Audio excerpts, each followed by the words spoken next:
Let me tell you why you should never attend any family gathering, especially kama you are the bigger person. And the bigger person does not necessarily mean by age. Inaweza kuwa labda wewe ndio umesoma kuliko wengine, so labda uko na kakitu, ama labda unaishi Nairobi, vitu kama hivyo So wewe ndio unakaa kiongozi wa kwenu. So most families leo ndio after watu wameshakula Christmas, watu sasa wanajitayarisha kutoka. So there is a family gathering. Watu wanataka kupanga mikakati ya 2026. In most cases, mnapanga vile mtainua jamii yenu, wazazi, labda mwanulie kang'ombe, muupgrade nyumba, mwanulie ka TV, ka kiti. So kuna vile mnataka kukaa chini mpange vizuri. So by virtue of you being the chair, unaita mkutano. Inaanza na your brother yule mkubwa. Yeye ndio uishi huko ushago. Ni mkulima huko na vitu zake huko. Wakati unaitana mkutano ndio anaanza kwenda kuchunia ng'ombe majani. So atakuja after like 10 minutes. So anakuja kukaa asikize chairman akiongoza mkutano.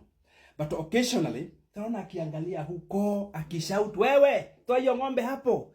In short, yeye hata hakonze. Hayuko huko, mkutano ni yako. Then there is this sister of yours.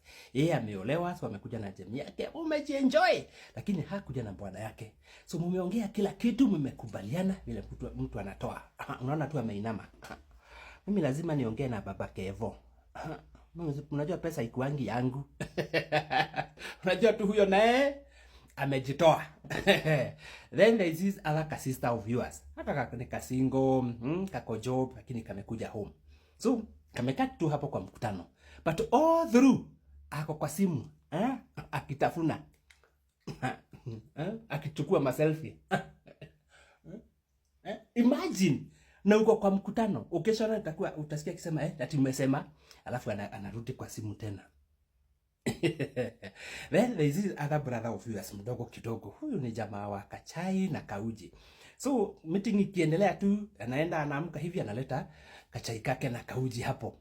By the time mnamaliza huo mkutano, yeye alilala kitambo, hata hajui anything that was going on. And finally there is this sister of yours. Sasa haka ndio kalasible. Kanajifanya venye kanashughulika. Yani ni kasafi, ni ka clean. So right now wakati mkutano ndio inaendelea, ndio anajifanya anataka kuosha kila kitu. Unasikia kishout from the kitchen. Mniambie vile mmesema, ako kitchen. But even before mkutano ishe, utaona ashaoga, hata ni kuenda anaenda. Hajui anything that was being said ama ina umuhimu gani. My friend, the chair. Hizo ng'ombe na viti na TV na nyumba unataka kujenga, ni wewe peke yako utajenga. No one else. Hakuna mtu mwingine anajenga hizo vitu. So, kama wewe ndio the bigger person, my friend, wacha story za family gathering. Kama unataka kufanya kitu, wewe fanya bila kuita mtu yeyote. Shenzi sana. Shida ni kwamba hata nikikuelezea I swear uwezi elewa. Wewe huwezi